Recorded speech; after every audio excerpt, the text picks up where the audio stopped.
Hello, GEMA members, and welcome to our next GEMA Talks. I am delighted today to have joining us Tony Thomopoulos. Tony is one of the most distinguished media alumni of Georgetown. He's had an incredibly storied career with companies and jobs such as president of ABC Entertainment and president of the ABC Broadcast Group and chairman of United Artists Pictures, and president of Amblin Television, and president of Family Channels Programming and CEO of MTM Entertainment, among others.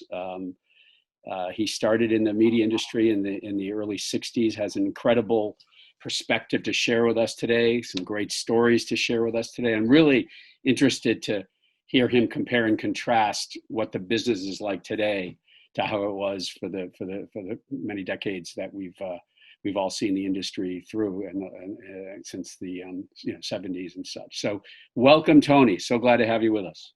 Thank you, Rich. Really happy to be here.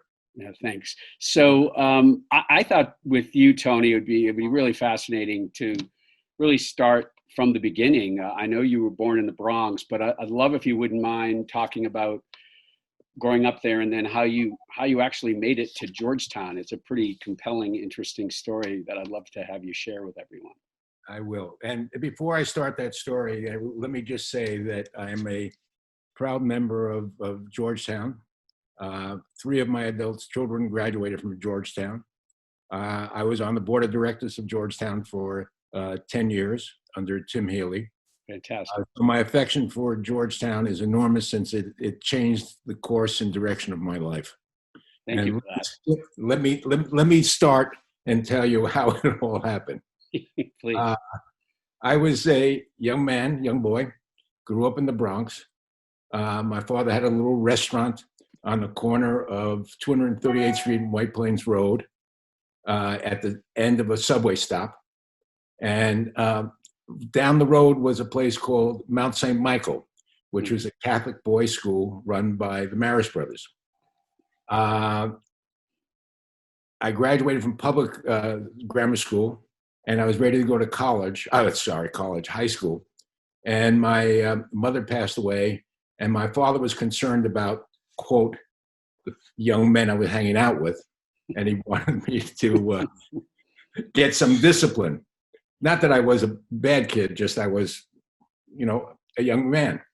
And what occurred was, because my father had this little restaurant, the Marist brothers used to stop there and get breakfast or lunch or something like that before they went downtown on the subway or coming back or whatever. And my father befriended all of them, and he never charged them. So when it came for me to go to high school, they took me into high school. That's how I got in. One of whatever the class was, I was the only non-Catholic in the school. Is that right? Wow. Yes. So it was an interesting experience being with the Marist brothers, totally different than the Jesuits. But what occurred was I had no idea where I was going to go. The only thing I knew is that I needed to get a college education. I needed to find my way out. And the choices for me, were 2. Was going into the School of Pharmacy at Fordham University, or after taking an aptitude test and looking down this whole list of things that they thought I might be capable of, was the word diplomacy. I said, what do you go to school for that? Where is that? And they said, Georgetown School of Foreign Service. I said, that sounds good. So I applied to both schools. And what occurred was I never went to Georgetown. I never saw it. I didn't know where it was. I mean, I knew it was in Washington, D.C., but I never saw it. Had you ever been to Washington, D.C. before? I'd never been to Washington, D.C., never have seen the school and so forth. And so I applied to both. And the reality was that Georgetown came back. I don't remember even filling out the application with a letter saying you were accepted. So that's how I got to Georgetown. Not complicated, random. And I like to think God had his hand on my shoulder a little bit and took me and directed me there. Yes. So I go to Georgetown University, and I think it's important just kind of to give you a little flavor of the times. Yes, please. Now, I hate to say this, but the years I was at Georgetown was, and the words come out of my mouth, and it's really difficult. 1955 to 1959 was my years at Georgetown. Yeah. So now I go by myself. I get my my trunk, I go on the train down to Georgetown, get in a cab, go onto the campus, and I'm looking around, and I see all these guys, because there were no women in the college, only in the Foreign Service School at the time. And I get on campus, I'm wearing literally a black leather jacket, and my hair was black, pitch black, in what they called in those days a DA, grease back, and that. And I'm all these young men in jackets and ties and beanies. Oh my goodness. And I looked in, the first thing I saw was a sign that says, "Welcome, gentlemen of Georgetown." Wow. And I'm looking at myself, I'm looking at them, and I won't belabor all of it, except that I got up to my room, onto the dorms, and I'm listening to all these young men who were there, and they went to Choate and Andover and all these schools, and I had no idea what they were talking about. Wow. It was like speaking a foreign language. Wow. And everybody was Catholic. And again, I'm in a situation where I'm a non-Catholic in a Catholic school. Yeah. But I had taken religion all those years, and I was raised Greek Orthodox. So I said, I'm going to the School of Foreign Service. And they said, "Oh, you're going to the School of Circus." That's how they referred to it in those days. School of Foreign Circus. So I won't belabor any more of that story, but I will just tell you that the 4 years at Georgetown transformed my life. Not only did I get a haircut and buy a jacket with a couple of suits and ties. A couple of suits and ties. The Jesuits gave me an opportunity to explore the world through my mind that I had never had before. And they were fascinating men who were just encouraged you as you went along the way. They were difficult and tough, but they made you interested. They made you, give you an inquisitive mind. So I cannot talk enough about Georgetown and what it did for me. Yeah. And specifically, there's one quick story I'll tell you. There was a person who taught, a Jesuit taught foreign Russian history called Father Frank Fadner in those days. And he was known as everybody was frightened to death of him because he used to wear this big black cape and walk in the room. He was very stern. And I recall the final exam was, he walked in the room and he wrote on the board and no computers, nothing like that, just wrote on the board. And he said, "Who put the nail in the Romanov coffin?" Threw the chalk down and walked out of the room. And that was our final. But it was a glorious time. It was a glorious time. Yeah. And it was. And it was that post-war time where America was, And it was wonderful. Was there, there was biasness? Yes, there was biasness. But the hearts of people were good, and the women, there were no women in the college. Even the time I graduated, they were all men, except for the Foreign Service, School of Foreign Service. Yeah, incredible. But the education was wonderful. So that took me through Georgetown. I graduated. And when you graduated, because you're in the School of Foreign Service, were you thinking about diplomacy or not? Or absolutely, until my second year, which I realized, and I learned quickly, to get ahead in the Foreign Service in those days, you had to have a degree, you had to have some social background, and you had some financial money behind you to support you, because people in the Foreign Service in those days made no money or hardly any money. So I had neither. I didn't go to Choate, I didn't go to the Andover. I couldn't get into the Foreign Service in any meaningful way. But I loved the education I got. Right. And so I just continued with the Foreign Service, and I wanted to go into political science in some form or another. But I couldn't afford to stay in Georgetown for graduate school, and I came back to New York. I went to NYU for my master's degree, which I didn't complete because I started working a lot of hours. But Georgetown gave me my life, and I can't be more emphatic about it. It just opened my mind, as I said before, and I don't want to belabor the point. Yeah. So then I went to look for work. Yeah. And there I am, this young man, applying to a number of places, elevator, I remember, and any company that had an international division. And I kept on getting rejected. And I was getting a little disheartened. And one day, my mother's sister called me and said, "I know a young woman who works in an advertising agency. And she said, NBC has an international department. You should apply there. I said, oh, great, another opportunity. So I applied, and I went to NBC, and I said, here I am. I got this great degree, and I know all about, diplomacy and so forth. I can help in the international there. They said, wonderful. Either you start in the mailroom or you start on the page staff. And I didn't want to start on the page staff. I didn't like uniforms. And I started in the mailroom. Right. And utilizing the depth of your foreign service degree, I'm sure. That's a bit, and stop me if I get into too much in the weeds. This is great. But so what occurred was, you take your little basket with your suit and tie on, because in those days you wore suit and ties, and you would, deliver your mail to the various offices and so forth, and try to endear yourself to the female secretaries who would put a good word in with their boss about how wonderful you were. That's great. That's perfect. For growth you had. And one day I'm delivering mail, and it's in the radio station. It was a radio studio right there in 30 Rockefeller Plaza where I worked. And I said, they said, the the director actually stopped me. I remember his name to this day. His name was Shelley Dobbins. And he said to me, Tony, this is a Friday afternoon, and he said, the producer's going on vacations for 2 weeks. Would you like to take his job? Oh my God. And I said, but I'm in the mailroom. Right. And he said, it's okay. You come here, start at 5 o'clock in the morning, and you'll be finished by 9 when you go into the mailroom. So it's no problem. And you come and work here for 2 weeks. I said, great. Well, that weekend was the most discouraging weekend of my life, because I had no idea what a radio producer did. I didn't know anybody that knew who a radio producer was. There was no internet. There were no books. There was nothing. So 2 days of anxiousness. Yeah.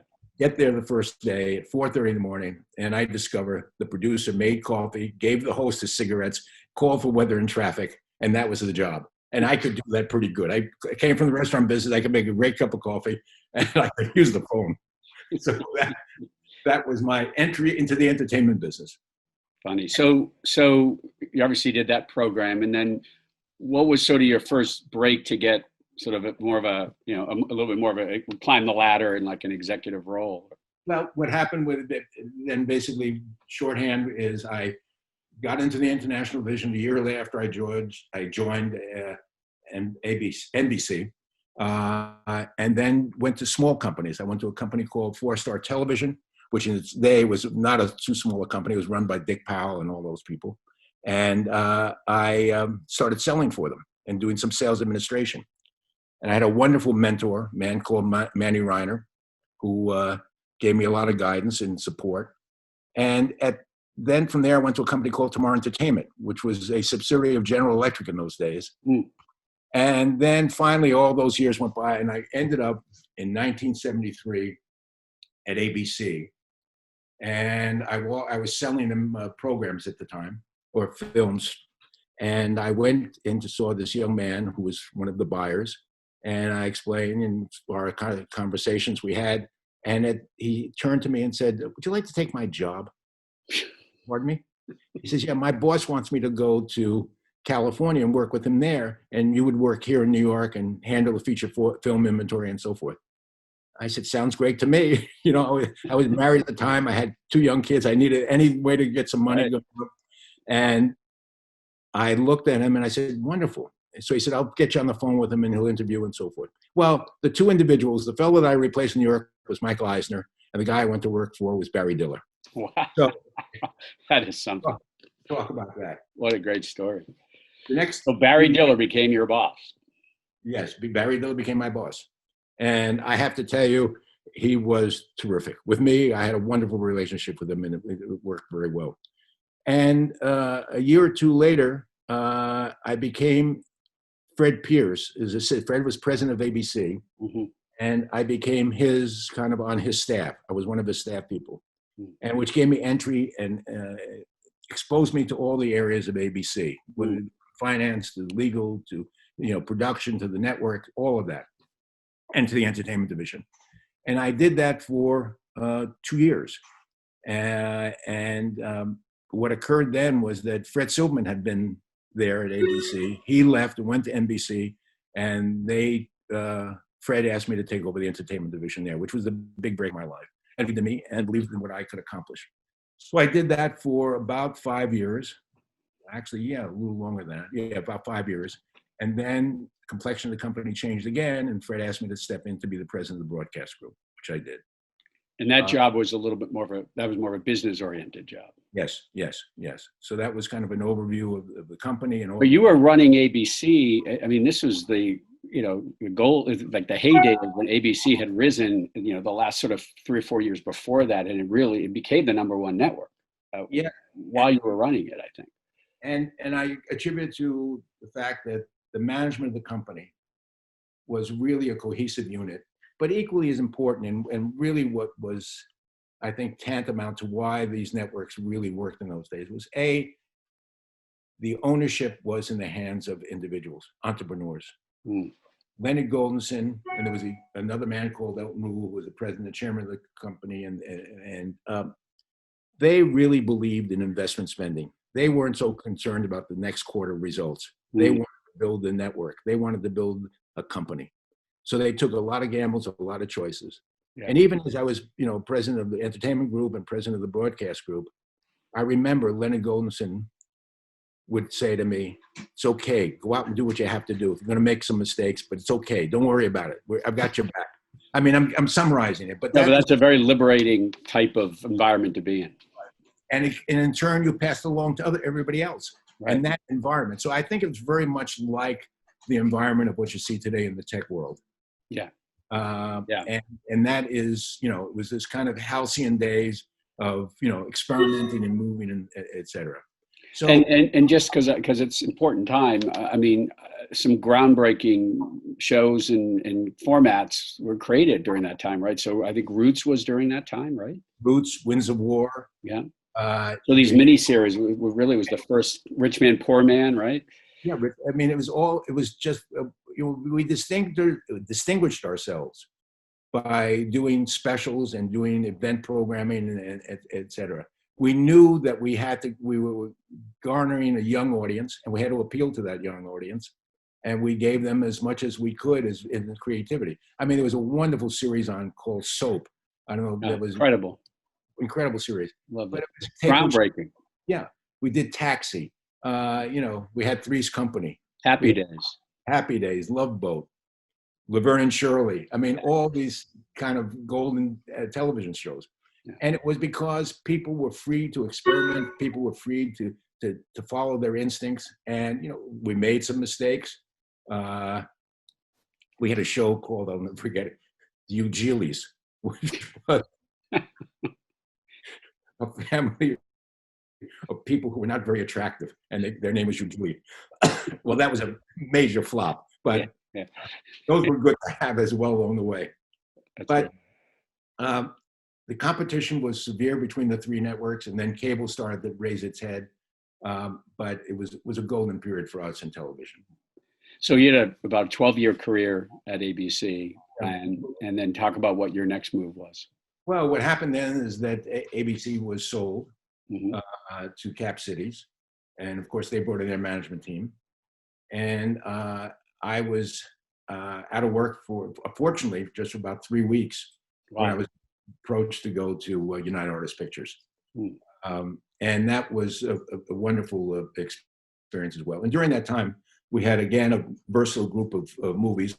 The main one that came out was Rainman, which won the Academy Award. And so we did, we had some really wonderful experiences at United Artists. And I look around and I still see pictures from United Artists playing Roadhouse with Patrick Swayze. That's right. I remember the guys calling me from Warner Brothers and say, thank you for Roadhouse. We made so much money off that. And for you, I know you had done a lot of TV movies, but this was your first time really delving into feature film, right? Yes. And what was the differences? Well, the differences were that in television, the producer-writer was the king. Has the power, yeah. Had the power. And in films, the director had the power. And so it was an interesting dynamic because the television producer, the executive producer, was the writer, creative producer, was a business person as well. I mean, they really cared Right. about numbers because they cared about how they were going to be benefited on the bottom line, on the profit statements. You're almost like in a way, the CEO of the project. Exactly. And if they were the writer, especially, they wielded a lot of power because without them, nothing would get done. Right. But in feature films, it was the director who did not have any vested interest in your success or only his or hers. But no, I correct myself, his, because there were no female directors at that time. That's right. And that sort of the point you're making speaks to a story about Rainman, right? Because it did go through various directors, right? Right. Yeah. And I hope the audience listening to us remembers Rainman, or at least knows of it. I mean, I know that. Of course. But we had, again, going to the point of the director being, the driver of the ship. We had a director on Rainman called Marty Brest. And about 3 weeks before the movie was to start, Marty quit. And I'll give it the synopsis of that story. Is very simple. He said, I can't crack the second act. I don't know what to do with the second act with two guys in the car. It's not going to work. So he walked away. At that time, Mike Ovitz was running CAA with his partners, and they were a young agency and so forth. And he had both Dustin Hoffman and Tom Cruise as clients, and Marty Brest was his client, and he didn't want this picture to go away. So we worked very hard to find a director. So I was introduced at that time to Steven Spielberg, and Steven mulled the project over for about 2 or 3 months and came to the same conclusion. Can't do this picture, don't know how to do it with the second act, etc.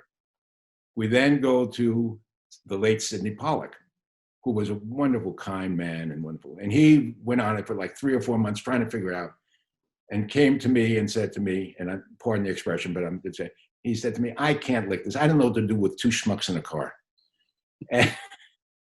And so now we're at the wit's end, and it's a Friday. And again, Fridays are very important in my life for some reason, but another Friday came along, and Mike Ovitz called me and said to me, why don't we go to Barry Levinson? And we sent him the script on a Friday, and Sunday he called, and he said to me, the script needs work, he said, but I love the second act with the two guys in the car. And that was history. So there you have it, right? 3 directors saying they didn't want to do it because of the second act. Now you have one guy who turned into an Academy Award because he wanted to do the second act. That's great. Great story. Great story. Good. Only in Hollywood. Only in Hollywood. That's right. So, and then I think soon after that, after years there, I think you went to Amblin Entertainment. I went to Amblin after that. Yeah. And there again is a very quick story. That was Steven Spielberg's TV production arm, right? Yeah. And he was terrific. He was wonderful and supportive and so forth. And I went to him with a project that I found in the Dead Files, which was written by Michael Crichton, a script for a movie. And I said to him, this would make a great television series. And he said, well, I'm not sure Michael will give it to you, et cetera, et cetera, et cetera. I said, let me try. So I met with Michael Crichton, and I explained to him why this would make sense for him, because he had written it 20 years before. And the script was ER. And again, another struggle, pushing the rock up the hill, but we got ER made, and it was wonderful. And everybody said, you can't put George Clooney in it. You can't, he's been in 12 pilots, and they've all failed. and Leslie Moonves and I said, no, we want him into the project. So George went to ER that way. Wow. And was it originally thought of as a feature? It was a feature. Was it at Warner Brothers, in development of Warner Brothers, in the Dead Files. But they kept it there just to keep Michael Crichton happy. No one is ever. Who had the vision to see it as a TV series? I did. That was you. Okay. I did. Okay. Yeah. And then you found the requisite partners on it, and then you put that incredible cast together, which again, back then they were pretty much all unknowns. Yes, they were all unknowns. Yeah, which is amazing. A lot of little interesting stories that came out of it, but it was a big success. It was a big success. Yeah. From there, I then went Well, you have any other questions about that?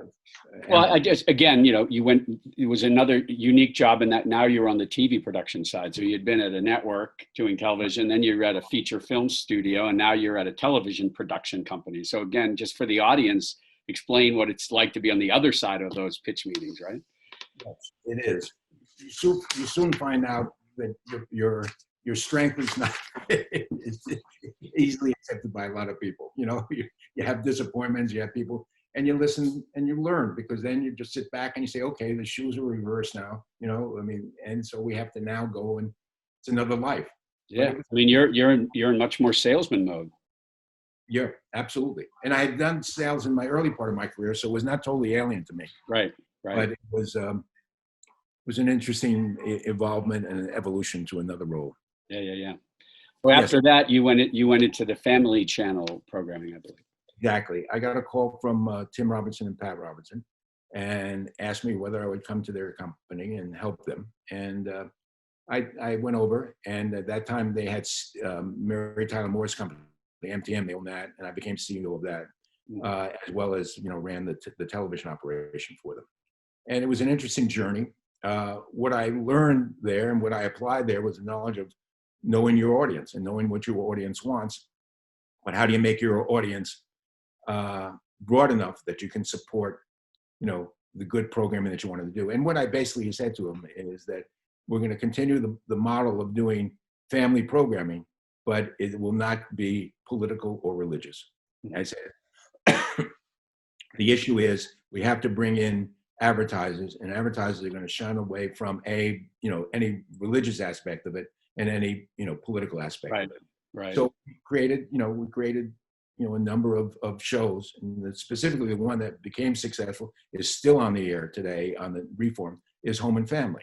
It was a 2-hour family show, shot in a real house. Woody Frazier, is that daily show, right? Daily, 2 hours daily, live.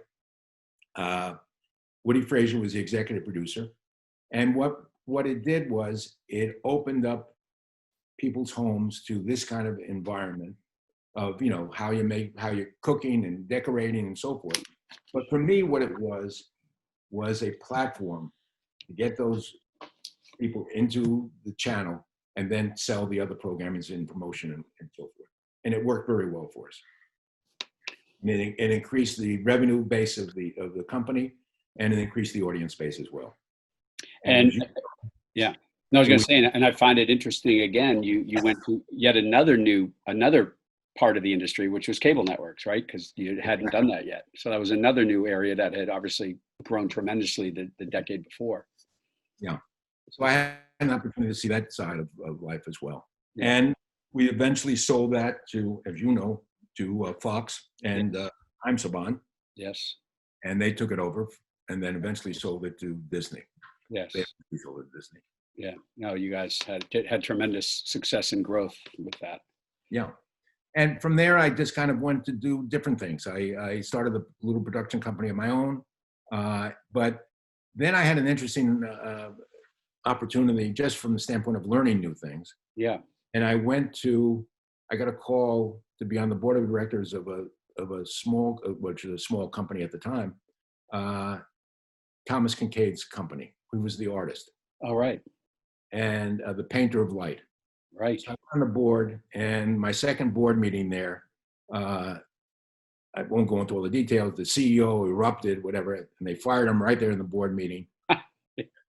That's good. They turned to me and said, "Would you become chairman of the board and CEO of Southern California? You guys live here in Northern California." "No," I said, but they said, "Would you come on an interim basis?" So I became it as an interim basis as a chairman and CEO, which put me in the world of retail and put me in the world of another media form that I had never, dealt with, and that was the art world. Right.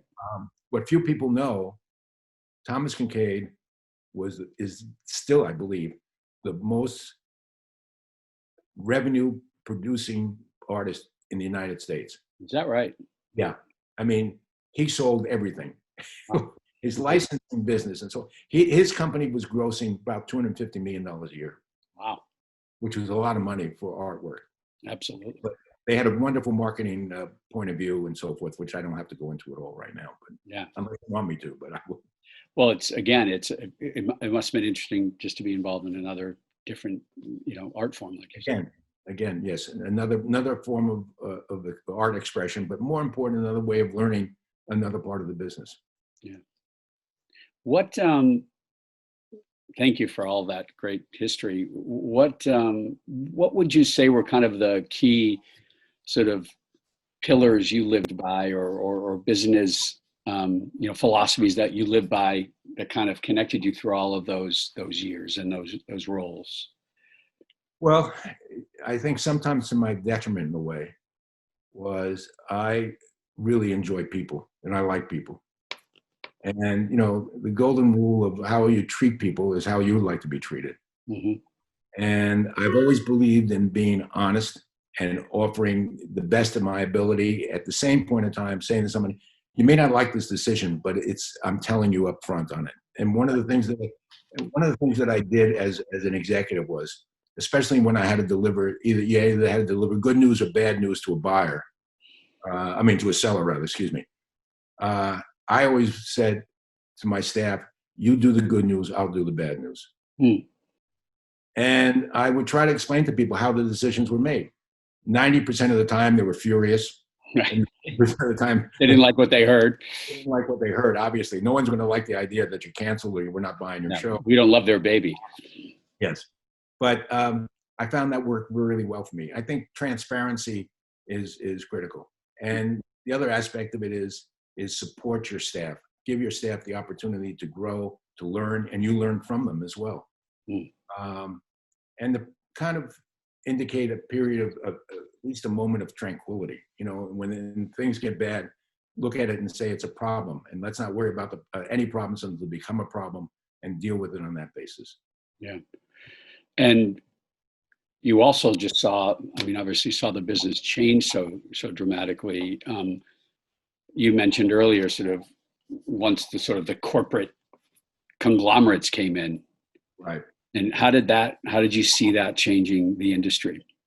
Well, what it changed was it took away the incentive for people to experiment and took away the incentive for people to take chances. Right. And rather than say this decision is, first of all, there's kind of the adage, if you look back, the normal thing is that you're in business, you're there to buy to buy shows. And you turn in and say, well, if I buy the show from person X who has no reputation and it fails, it's my fault. If I buy from person Y who's very well known and it fails, it's their fault. Right. Okay? So there's that part. Yeah, there's that part of it. But now, because the financial aspects are so severe, and people from the outside, and I'm not at all being negative about that, because that's the way business is occurred in the mature industry. It is a fact that people are much more cautious, much more less willing to take chances. That's a general statement. There are obviously cases where it happens today. Sure. From an overall standpoint, the days when the companies were run by visionaries and people who were looking to make investment spending to what the world is today, it's quite different. And it's a little scary for people who are working there, and as much as it was not that way in my days. It also seems the other big change or difference I see is people stayed at companies, for a long time. There wasn't this open, this just revolving door, and you were able to cultivate relationships and build a strategy, and that's, to me, seems also like a big difference.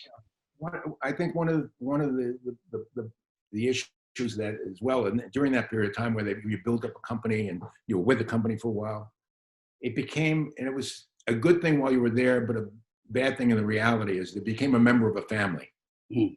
And you all felt like you're on the team and going, and all of a sudden one day the rug is pulled out, and it's not your family. Right. So I always try to remind myself, the chair I'm sitting in, I'm renting, I don't own. Mm. Yeah. And that helped me through some of the difficult moments. Yeah. So you must look today, and with the incredible rise of the streamers and Netflix and the like, what do you when you sit back and look at all this, what do you make of all this, and how do you think about it as a consumer or as someone who's been in the business so long? I mean, do you look at it as positive, negative, neither? You know what, history will be the judge of it. But, my feeling is very simple. There is so much material out there. And so I don't see the opportunity to really get into it and really focus on everything. So when you don't do that, you kind of, my feeling is you kind of miss a lot of good things, and you become a little immune to what's the activity that's going on. But again, it's hard for me to distinguish because I don't know what the filter I'm looking through. I'm looking through the filter of my age or looking through the filter of someone who's, 30 years old today. Right. So I'm not going to be in a position of judging it. But I think what the industry is missing is that quality of being, supportive and working hard and feeling a sense of family. And I just, it does feel a bit more today. It's a little bit more of a sort of a factor. It's a factor. You got to just pump out volumes of content, and absolutely. And everyone's tremendously overworked, and no one has the time to focus on anything. Yeah, and no one has the time to say, why am I making this decision? I'm making a decision for short-term reasons. Yeah. I do think, on the other hand, I think one of the nice pros to the emergence of the Netflix world is it is kind of creating, in some ways, a golden age of television in terms of the actual content being created, in terms of the depth of the content and the budgets being spent. I mean, comparing to what, right. Movies, as you know very well, right? Movies used to be the gold standard, and television was always second rate. And now to know that that's not the case anymore, and it's in fact now turning the other way. Absolutely. No, look, I have great admiration for Netflix and great admiration for people at Apple and so forth. I think that, they are bringing, this is in a way the new golden age of television. But I don't even say it's television. I just say it's programming. Yes, it's programming. Yeah. It's content. Content. So it is. And again, as I said, you see your life from different perspectives based on where you are at that time. But, I was reading about Reed Hastings and his philosophy for running a company. Yeah. It seems to be working for him and working Yes. for Netflix, which was the total antithesis of how we ran companies earlier on. But that doesn't make it better or worse. It just makes it different. Yes. As you know, a lot of folks who will be watching this are either students or young alums or folks in the early parts of their career who are looking to advance. And what, if you're going to meet a person of that ilk, what type of advice would you give them in terms of how to break in or how to advance their career? And again, what are some of the, nuggets of advice you'd give them? Well, I don't know if it's still applicable today, but I will tell you what advice I would give them. Yeah, well, I think a lot of them are, if they're human lessons, I think they are. Basically, Richard, what I would say is this: you have an opportunity to get in the company, get in the company, wherever the job is. Start at the bottom, start in the middle, but get a foothold. Then learn your craft. Learn it. Don't worry about where you're going to go in your investment, where you're going to go in the company. Learn what you're doing, then learn from other people as you grow in the other departments and so forth. And network. Networking is critical to the business that I knew. Yeah. I don't know if it's applicable today, but I'm saying that would be it. Yeah. And always be respectful of the next person.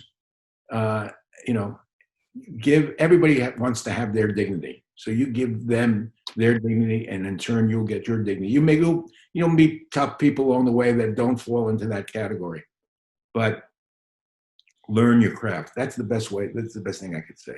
And, and whether it be in production, whether it be in being executive, whatever it is, but learn it. Don't run away from it. Yeah. Don't think about this is where I'm going next and jumping quickly. And what about specifically someone who wants to be in, on the creative side of television, for example, in development or current programming and the like? What were some of the key qualities you look for when you hired in those roles or promoted people in those roles? What are some of the key success factors that people need in their personality? I think first of all, they need to understand what their role is going to be, and that's number one. For me, you judge them on their ability to communicate, because if they can't communicate to you in person, they may not be able to communicate to the buyer or to the seller as well, and they might not be able to communicate well to their production people. I mean, communications is critical in how you position yourself. Yeah. So that's number one. Number two is, just as I said earlier, start anywhere. Get your foot in, and then network, and let as many people see your work as possible. Doesn't guarantee anything other than you may find an opportunity that will work for you. You can't sit and write, or you're going to be a writer, or you want to be a director, and sit at home and just, unless you want to be on YouTube, which is great. I'm not diminishing that. Mm-hmm. And maybe you'll get a reputation that way. But get out there, and knock on the doors, and just persevere.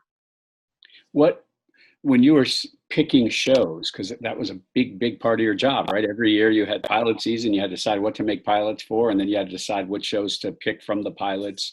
Right. What do you think? Do you think it's instinctual to have a feel for what will work? Do you feel like you need a broad sense of what the zeitgeist is like, or not necessarily? Or well, if you're going to, you find out who your customer is and what they're doing and what they want. That's number one. Mm. And that is really essential to understand who your customer is. Mm. I mean, if you go in and your customer is dealing with 18 to 49s, and you go in and pitch a show about the kids, toddlers, they're not going to listen to you. So know who your audience is. When I say audience, who your buyer is. Yeah. That's absolutely essential. And the other thing is, a friend of mine who I went to Georgetown with, and he became a very successful attorney, said to me, he practices and he's in court, it's a lot of court exposure. He said to me, the most critical thing for him is his opening statement. He says he knows he's got the jury at his opening statement. If he doesn't, he's in trouble. So when you go in the pitch, know who your audience is, and that opening statement about what you want in the first 3 or 4 minutes is either going to grasp them or their eyes are going to shut.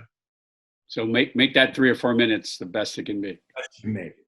And the most interesting, and why it will work at the place you're pitching it for. Now you can alter it different places you go to. Yeah. Why are they looking for? This is what this is. And make it exciting and interesting, and tell them what it's going to be about. And then everything flows from that. Yeah. So being a storyteller yourself is important when you're rehashing, when you're pitching something. I will tell you, I mean, one of the most interesting events was when I was at ABC, Jim Brooks, at that time, Ed Weinberger, and their partners came into a conference room at ABC. We're doing the fall schedule, and they sat down and they pitched Taxi. Didn't have a script, didn't have anything. Jim Brooks, had some recognition at the time, and these guys had, the Mary Tyler Moore Show, et cetera, et cetera. Yep. It had some sense of importance and weight. But they told this story in such a beautiful manner that you exactly knew where the series was going to be and knew who the characters were going to be. And the first 5 minutes, they grabbed you. And after that, it was home run. That's all you needed. That's all I needed. That's all we needed. Yeah. So it's that kind of combination. Now, again, you have to have substance behind what you're talking about, and belief in what you're talking about, and passion about what you're talking about. But know your audience, know who that buyer is going to be, who you want to sell this idea to, and then bring it to them and grab them in the first few minutes. That's great advice. And I think sometimes, again, I feel like sometimes people think that it's more important to have, well, it's obviously important to understand how to critique a script or to understand how to know what's good and bad about it. But if you can't communicate that effectively, in some ways, it sort of doesn't matter. It doesn't matter. It doesn't matter. And you get good at reading a room. You get good at reading somebody's room. Yeah. When they start looking down or looking at the phone to see if there's any messages, you know you're in desperate trouble. It's not good. It's not going well. No, it's not going well at all. That's great. Well, that's a good, I think a good note to end on. Tony, this was fantastic. Just loved spending time with you always, but to hear this great history and the stories, and you've been part of the industry at such interesting, several decades. So it's great to hear what you have to say. It's an industry that served me well. It's an industry that I'm grateful for the opportunity to have been in. Grateful for the opportunity now to look back at it and see it and look at it, what's going on and so forth. Not that I participate in it, but I'm grateful for all that time I had. Yes. So thank you, Rich. I really appreciate it. And I'm more grateful than my career, but I'm more grateful to Georgetown. I wouldn't have had it without them and their ability to at least give me some cognitive skills and give me an opportunity to learn how to work. Yeah. And as I said, I had great fondness for Georgetown, and specifically, Tim Healy, who was running Georgetown. As I told you, my first board meeting, his assistant was Jack DeGioia. Yeah, that's great. That's terrific. And Jack has never left. Another life. He's never left since then, and he's done a fabulous job himself. Well, thank you, Rich. I appreciate it. Thank you for the time. Thank you, Tony, and hope to see you soon and be well during these surreal times that continue. Trying to. Thanks again. Thanks, Tony. Cheers.